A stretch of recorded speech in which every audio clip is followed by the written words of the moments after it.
Sejam bem-vindos a mais um DM Entrevista. Hoje nós recebemos aqui o ex-secretário de Segurança Pública do Estado de Goiás, Rodney Miranda, que é agora pré-candidato a deputado federal, né, doutor Rodney? Seja bem-vindo ao DM Entrevista. É um prazer estar aqui com vocês. O prazer é nosso. Olha, foram um pouco mais de 3 anos à frente ali da segurança pública, né, no Estado de Goiás, e houveram diversas operações e mudou muita coisa. Vamos fazer assim, um levantamento do que foi durante esse período que o senhor esteve ali à frente dessa pasta de segurança pública no Estado de Goiás? Vamos lá. Primeiro, como nós recebemos o Estado, como o governador Ronaldo Caiado recebeu o Estado. O Estado quebrado, folha de pagamento dos funcionários atrasada, politicagem imperando em todos os setores, e a segurança pública, infelizmente, não ficou fora disso. O governador, quando me chamou para cá, ele me chamou primeiro para fazer o programa de governo. Então, eu tive a oportunidade de rascunhar o programa, que depois foi aperfeiçoado pela equipe dele. Depois participei da transição e, posteriormente, ele me convidou para esse honroso cargo. E nós estabelecemos alguns eixos principais. O primeiro tem uma segurança técnica. O que é uma segurança técnica? Ela é pautada em números, em dados, em estatísticas, em manchas criminais.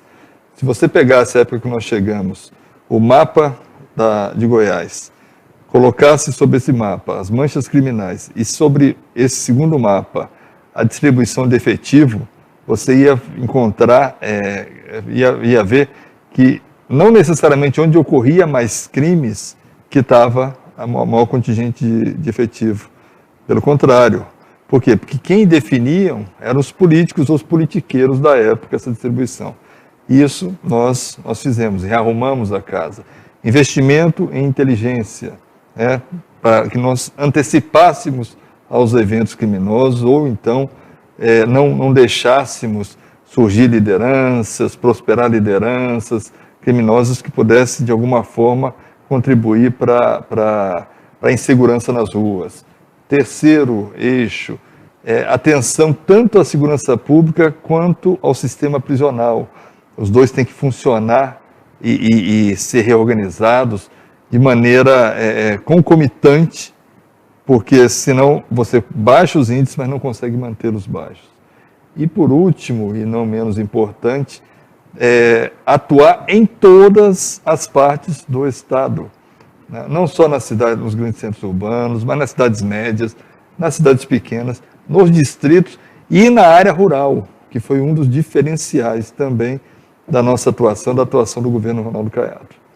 Bacana, o senhor citou aí alguns eixos que seguiram, né? E alguns números. Em números, como nós podemos definir isso? Questão de assaltos, questão de roubos, questão de assassinatos, agressão contra a mulher, por exemplo, violência doméstica. Porque já que o senhor está falando de números, é importante a gente falar dessa questão justamente quais são os números que nós temos a partir do momento que o senhor estava ali como secretário de Segurança Pública e deixa o cargo agora para disputar, como pré-candidato nesse momento, né, um cargo como deputado federal. Bem, nossos números eu posso reduzir em duas frentes. Produtividade, recordes históricos de produtividade. Redução dos índices de violência, recordes históricos de redução dos índices de violência. Um trabalho das nossas forças de segurança, um trabalho de excelência, orientado por mim e liderado pelo governador Ronaldo Caiado. Então tivemos toda a liberdade, todo o apoio para trabalhar, dentro, logicamente, dos limites da lei, e devolvemos para a sociedade a tranquilidade que há muito ela não via. Eu vou citar alguns exemplos. Um exemplo, por exemplo, assim, aqui em Goiânia, até 2018, eram roubados, assalto, mão armada, cerca de 30 a 35 carros por dia. Nós fechamos o ano passado com uma média, 2021, com uma média de 5 carros roubados por dia no estado de Goiás, nos 246 municípios. Então, esse número demonstra a eficiência do trabalho das nossas forças policiais. Nós temos recorde de apreensão de roubo, de apreensão de drogas. Tivemos uma marca assim que aparece pouco, uma quadrilha desbaratada a cada 3 dias no estado. Mas isso foi muito trabalho. foram mais de 1 milhão de abordagens por ano. Quer dizer, é muito trabalho que deu um bom resultado, principalmente o resultado colhido pela nossa população. Bacana, e a gente vê isso, né? De certa forma a gente vê isso nas ruas aí de Goiânia, no estado de Goiás. E qual que foi a maior dificuldade? Acredito que uma das grandes dificuldades, eu vou ter que perguntar essa questão aqui, foi quando se envolveu a questão envolvendo ali no entorno do Lázaro Barbosa. Essa foi a maior dificuldade que se teve durante a gestão do senhor ali, ou não teve essa dificuldade pelo trabalho que foi feito ali? Não, assim, a questão da operação da captura daquele psicopata, eu não vou colocar como uma dificuldade, foi assim, um desafio pessoal para mim e para a equipe, por conta da periculosidade dele, né, das atrocidades que ele já havia cometido e vinha cometendo, e do pavor que se criou naquela região ali de Cocalzinho, Águas Lindas, Corumbá e adjacências, pela presença daquele psicopata. Muita gente, alguns poucos ditos especialistas, que a gente chama de especialista de ar-condicionado, aquele cara que não sabe nem qual é a temperatura lá fora, quanto mais o que estava se passando lá na região, e vem dar palpites, né? E eu refutei, rebati e defendi e defendo até hoje o trabalho que nós realizamos lá. Falaram uma enormidade de pessoas para capturar uma pessoa só. Primeiro, não era enormidade. O nosso primeiro objetivo lá, era não deixar ele machucar ninguém. Não deixar. Então nós não tínhamos 200, 300 pessoas correndo atrás de um sujeito só. Nós tínhamos espalhado por uma imensa região, a maior parte rural, a maior parte de pequenas propriedades, para não deixar ele chegar perto de mais ninguém. Temos um exemplo daquela família, aquele casal com uma filha adolescente, que chegou a ser levada para a beira do rio. Se a gente não tivesse feito esse esforço, talvez a gente estivesse lamentando 3 mortes. E nós não lamentamos, graças a Deus, depois daquilo, nenhuma. Então, qualquer investimento pagou essa primeira parte. A outra foram circunstâncias. Nós ficamos 15 dias de força-tarefa. Não foram 20, não foram 40, parece que tem gente que coloca que parece que foi o ano todo. Foram 15 dias, foi o dia que eu cheguei lá, até o dia que nós recolhemos, tá? Que o dia do desfecho fatal. Desses 15 dias, durante 6 dias, ele ficou escondido em cima de uma rede que estava lá dentro. Então foram 7, 8 dias de perseguição. Nessa, nós confrontamos com ele pelo menos umas 3 ou 4 vezes, não, mais, umas 4 a 5 vezes. Eu participei de 3, porque eu estava junto com o pessoal lá na rua. Então, assim, foi um trabalho rápido pela complexidade do local, pelo conhecimento que ele tinha do local. Ele era mateiro, ele era caçador, ele foi criado ali, ele se deslocava muito rapidamente. Mas à medida que nós fomos conhecendo o terreno e que nós retomamos, depois desses 6 dias, a investigação, a perseguição, foram 2, 3 dias para a gente desfechar. Entendi, bacana. E assim, voltando naquele detalhe, qual que foi a maior dificuldade que o senhor enfrentou aqui? A falta, primeiro, e aí não é culpa do governo, né, uma condição econômica precária que nós encontramos o Estado. Né, assim, nós começamos a abrir os concursos agora, quase no final da gestão do governo. Né, então, nós tínhamos que trabalhar com o mesmo efetivo, com o mesmo quantitativo, decrescido de reserva, de aposentadorias, e infelizmente algumas vítimas, principalmente da Covid, que nós perdemos um bom contingente. Então, nós iniciamos o governo, a Polícia Militar, com mais ou menos 15 mil homens. Vamos encerrar esse ano com menos de 12 mil. E mesmo assim, não deixamos o serviço descoberto. Então, esse talvez tenha sido o maior desafio. A ter que trabalhar com um contingente menor do que nós recebemos e com uma complexidade de crimes muito maior. Né? Talvez o primeiro desafio. A outra dificuldade era a explosão de violência que a gente chegou e encontrou, né? Que nós conseguimos, com muito esforço, reverter. Um outro desafio que nós tivemos foi a reorganização do sistema prisional. Nós tínhamos 130, mais ou menos, unidades. Nós fechamos agora esse primeiro trimestre com 95. Nós tínhamos unidades que tinham quase mais servidor, aquela coisa da politicagem, mais servidor do que profissional. E tem uma dificuldade externa que eu vou colocar aqui, e que me motivou a tentar uma vaga na Câmara Federal, né, como deputado. Bom, todo o trabalho que o senhor fez até aqui, não apenas aqui em Goiás, mas o trabalho que o senhor fez como secretário no Espírito Santo, foi prefeito de Vila Velha, secretário de Segurança Pública lá no Espírito Santo, e até mesmo deputado estadual. Isso. Né, deputado estadual, Pernambuco também. Foi secretário. Foi secretário também em Pernambuco.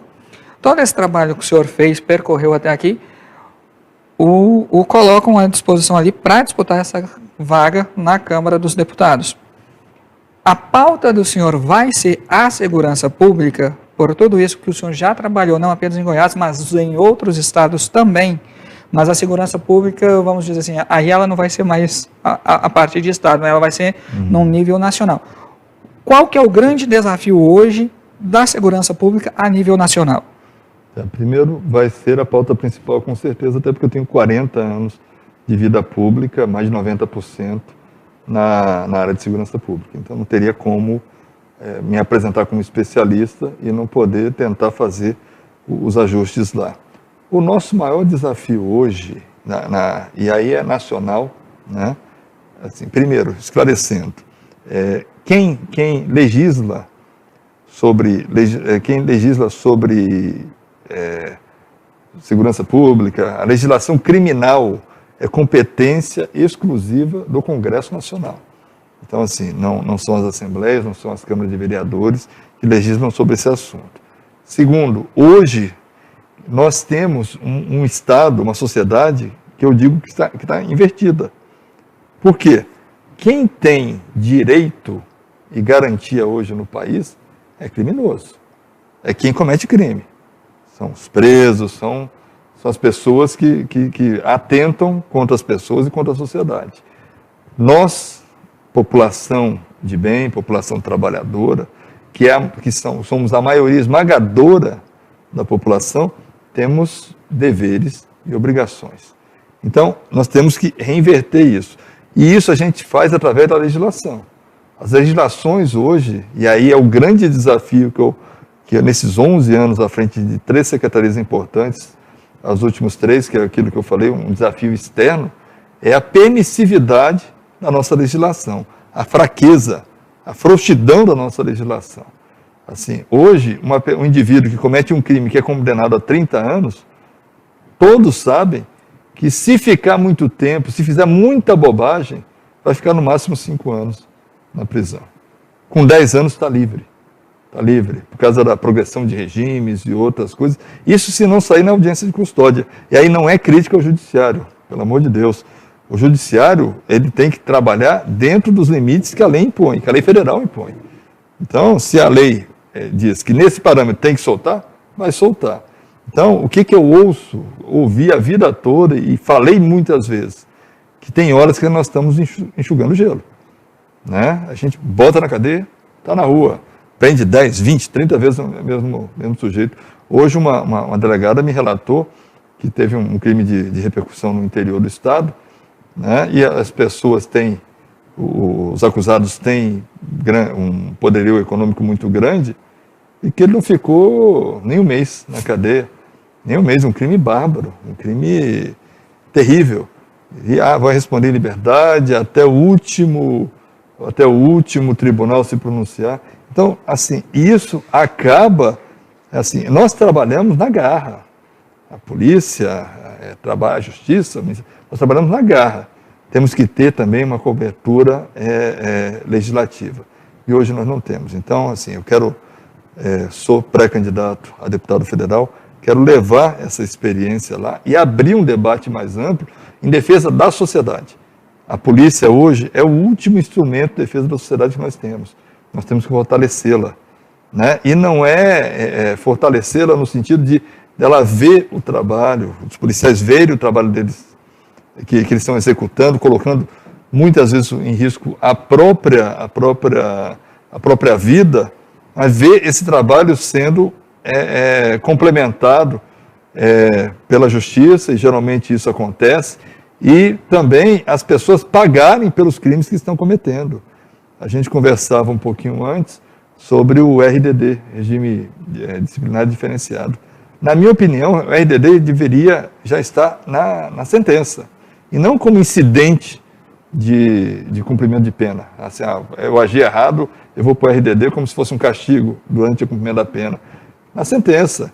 É líder de facção, cometeu atrocidades, enfim, é um psicopata e tal, pelo menos metade da pena em RDD, porque aí a pessoa vai pensar duas vezes antes de cometer crime. Se ela tiver, nós temos que pelo menos ter uma expectativa de cumprimento total.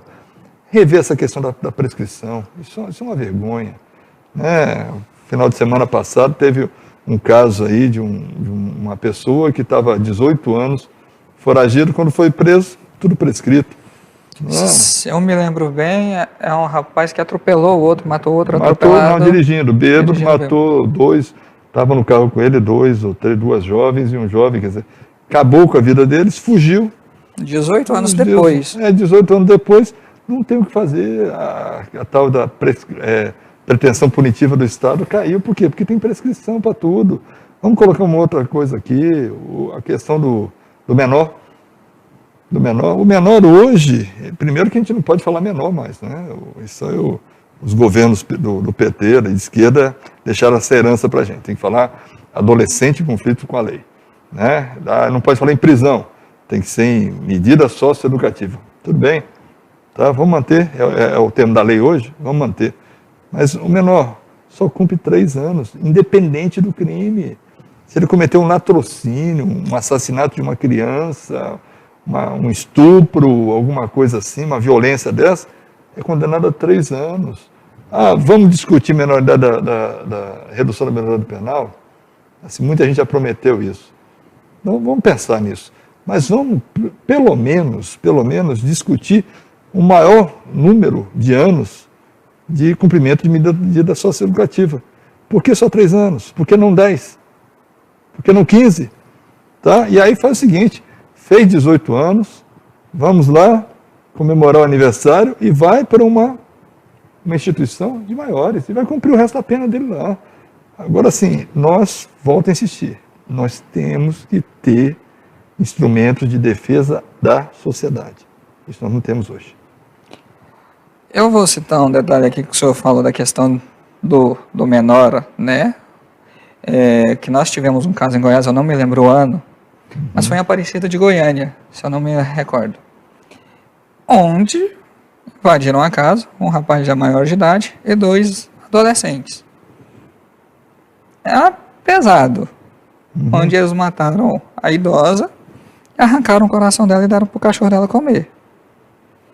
É um crime hediondo, é análogo ao homicídio ali. Quer dizer, se foi em 2018, vamos colocar, está na rua.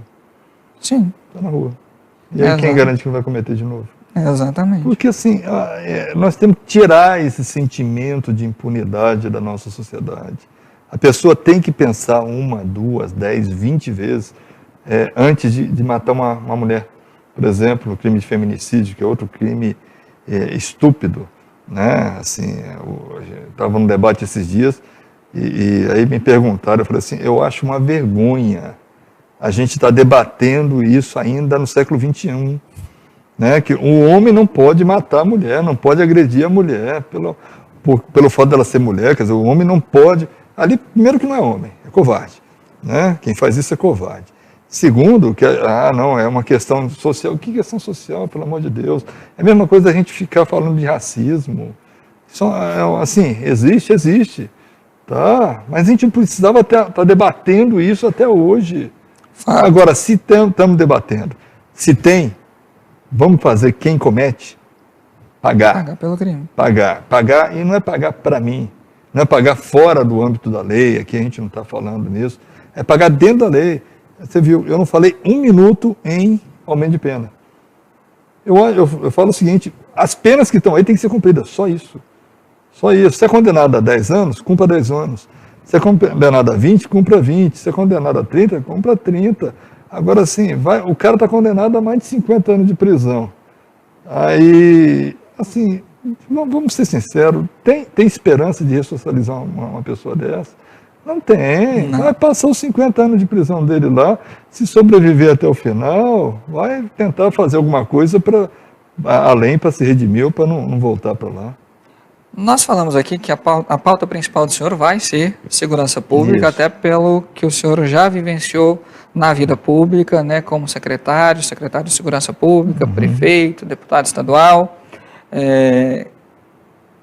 Vai ser o principal. Mas após a segurança pública, o que vem na sequência? Saúde, educação? Quais são os planos para essas duas áreas, no caso? Tudo tem ligação. Tudo tem ligação. Assim, o que a gente conseguiu mudar aqui no Estado, e aí o governador tinha essa mesma visão, a gente trabalhou nisso, é que investir em qualquer uma dessas áreas, também em segurança pública, é investir na melhoria da qualidade da nossa população. Porque até então, segurança, saúde, educação, assistência social eram vistos de um jeito e segurança um problema, que a maioria dos gestores brasileiros não queria colocar no colo. Tá? Aqui nós assumimos e estamos dando uma solução para isso. Saúde é importante, educação fundamental, principalmente das crianças. Tá? E aí vamos rebater também aqui, vamos voltar para a segurança um pouquinho, drogas. Tem gente que hoje absurdamente defende a liberação de drogas. Isso é um desastre, isso vai ter que ser votado em lei, se for para frente, que assim, coisa de doido isso. E vai ser em lei no Congresso. E nós temos que ter uma frente forte lá para rebater isso em cima de argumentos que a gente está vendo na rua. Vou te colocar aqui, você é jovem ainda, você não se lembra, mas já deve ter ouvido falar. Até a década de 80, início da década de 90, o cigarro, por exemplo, era relacionado ao sucesso, à saúde, olha só, ao esporte, a coisa importante. A partir da década de 90, uma política muito bem conduzida no Ministério da Saúde, a sociedade foi criminalizando o cigarro. Proibição de propaganda do cigarro até as 22 horas, depois proibição total, depois nas carteiras de cigarro, fotografia das pessoas, o mal que o cigarro fazia, com mensagens e tudo, proibição em recintos públicos, depois em recintos fechados privados, enfim. Isso é um processo de criminalização, sem pena, sem lei. Não é criminalização, né? Os fumantes ficaram cada dia mais acuados. E por que isso? Porque faz mal para a saúde.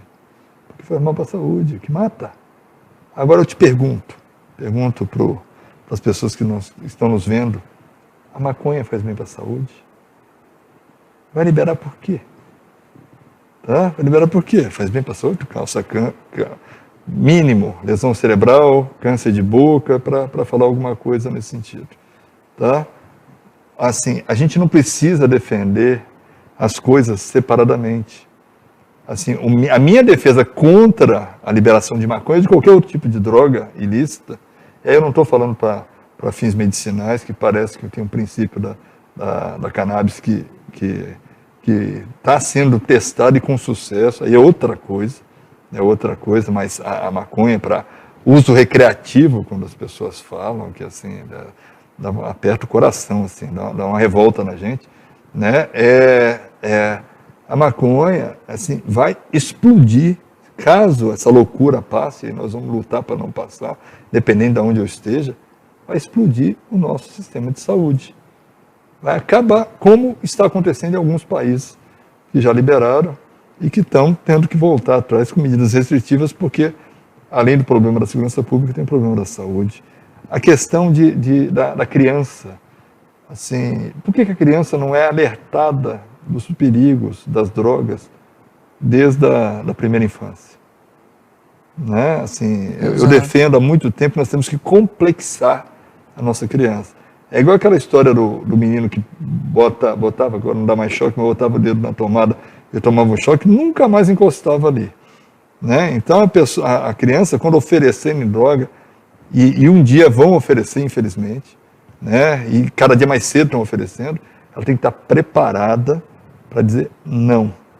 Isso é uma política pública que pode ser legislada.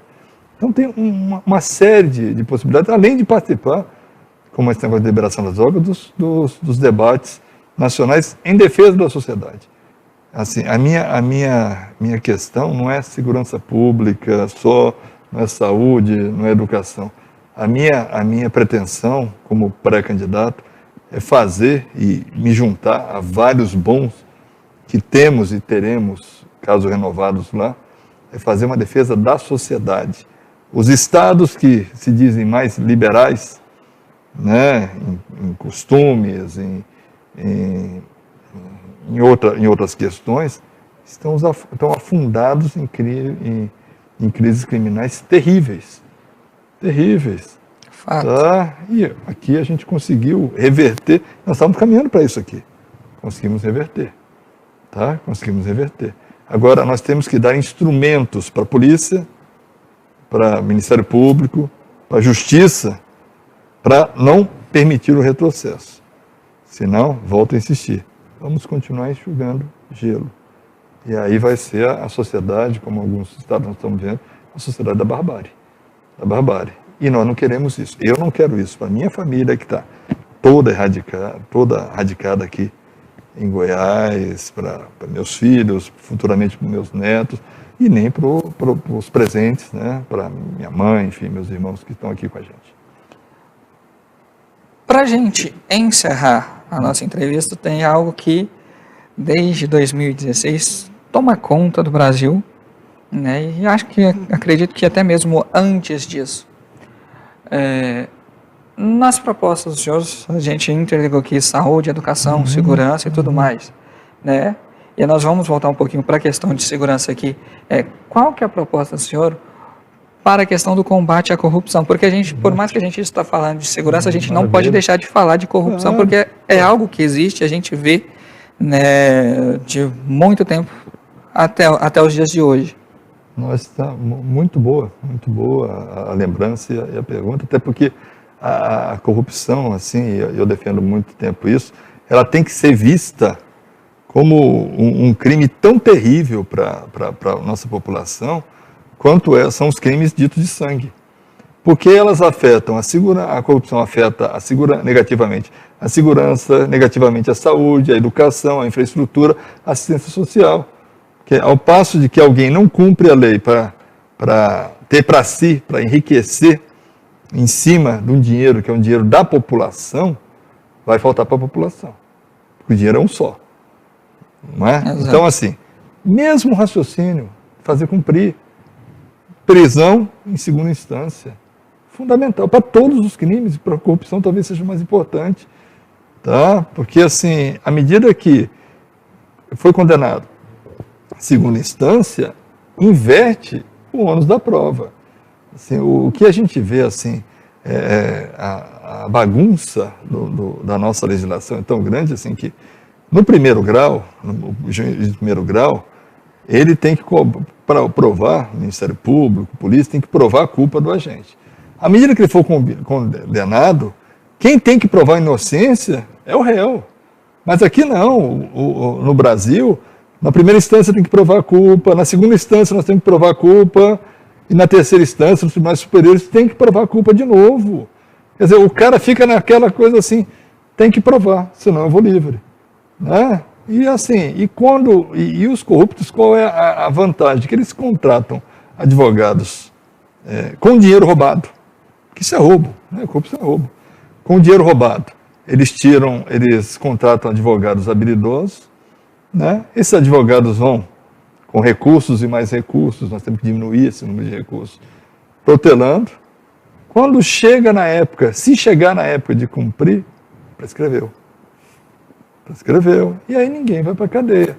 Agora bota no primeiro grau, que eu defendo, foi condenado, vai preso. Aí vai tentar provar sua não culpa, até. No segundo grau, de novo, condenado de novo, preso de novo. Cada condenação tem que cumprir. Ah, não, vai cumprir em liberdade, vai cumprir, pagar cesta básica, assim, não dá. A frase que eu coloquei, está invertido. Está invertido. E a massa que a massa de trabalhadores, de trabalhadoras que estão e que sustentam o país, né, que sustentam tudo isso, hoje está totalmente desprotegida. Desprotegida, não estou falando em termos de polícia, não. Desprotegida em termos de legislação. Assim, aquela que cumpre suas obrigações, assim, corrupção é crime próprio do servidor público. A maioria esmagadora dos servidores públicos são pessoas honestas, de bem. É um grupinho que está fazendo isso. E esse grupinho, entre aspas, quer se dar bem. E tem respaldo legal para isso. Vamos inverter? Vamos trabalhar para inverter. Então, assim, eu combato a corrupção, sei lá, mais de 20 anos. Né? Desde que, antes de ir para o Espírito Santo, né? como delegado da Polícia Federal. Tá? E, assim, e às vezes, crimes tributários, por exemplo, a gente fazia todo um trabalho para provar sonegação fiscal, evasão de divisas, não sei o quê. Vinha o refis, matava nosso trabalho. E aí o refis dava 60 anos para o cara pagar. E pronto, vamos rasgar, jogar no lixo todo o trabalho e vamos rasgar as leis também, que estão aí, mas que a gente não consegue fazer cumprir. Então, assim, não é uma coisa muito mais de cidadão, né? De cidadão, temos que dar direito a todo cidadão de exercer sua cidadania. Tá? E principalmente, eu sempre falo, temos que cuidar, temos que proteger a nossa população de bem. Trabalhamos esses 3 anos e 3 meses aqui no Estado, mas no histórico da minha vida profissional, graças a Deus, eu sempre pautei minha vida por isso. E vamos, se Deus quiser, tiver uma oportunidade, mais para frente, pautar isso também em outras frentes de luta. Porque assim, a gente não vai lá para ocupar espaço. A gente vai lá para tentar mudar, como a gente tem tentado mudar em todo lugar que a gente passa. Doutor Rodney, muito obrigado pela presença do senhor. O senhor, como pré-candidato a deputado federal, tá bom? Fica o espaço aberto para o senhor voltar outras vezes aqui, voltar, quem sabe, já como candidato ao cargo, né? Isso. No caso, o senhor é pré-candidato pelo Republicanos. E o espaço aberto para o senhor deixar o último recado para o pessoal que está nos assistindo. Primeiro, agradecer a oportunidade. Primeiro, agradecer o carinho que a população do Estado de Goiás teve comigo e com minha família. O acolhimento. Assim, eu sou de Brasília, quer dizer, eu estou em casa, né? Mas, assim, se não fosse o apoio que eu tive, o carinho que eu tive, o cuidado que todas as pessoas tiveram para nos acolher bem, a gente não conseguiria ter desenvolvido esse trabalho. Primeiro, agradecer principalmente as forças de segurança do Estado de Goiás, que são forças de segurança de excelência. O goiano, assim, a exemplo, né, ao contrário de, infelizmente, que a gente vê em outros estados, a polícia aqui é aplaudida nas ruas. E isso, assim, e esses aplausos são extremamente merecidos, porque são de uma competência, de uma dedicação que a gente não vê em qualquer lugar. Tá? Então, agradecer o espaço, né, DM, dizer que estou à disposição, quando a gente puder já falar como candidato, quero vir também nesse espaço para colocar efetivamente quais são nossas propostas. Eu, assim, eu quero uma chance de ir para o Congresso, mas pelo o que eu já fiz e pelo aquilo que a gente quer fazer. Tá certo. Muito obrigado, Dr. Rodney. Muito obrigado a todos vocês que nos acompanharam pelo DMTV. Essas e outras informações vocês acompanham no nosso portal de notícias, no dm.com.br e também nas nossas redes sociais. Espero não ter falado demais. Agradeço, doutor. Eu que agradeço. Desculpa. Não, foi perfeito. Eu te falei.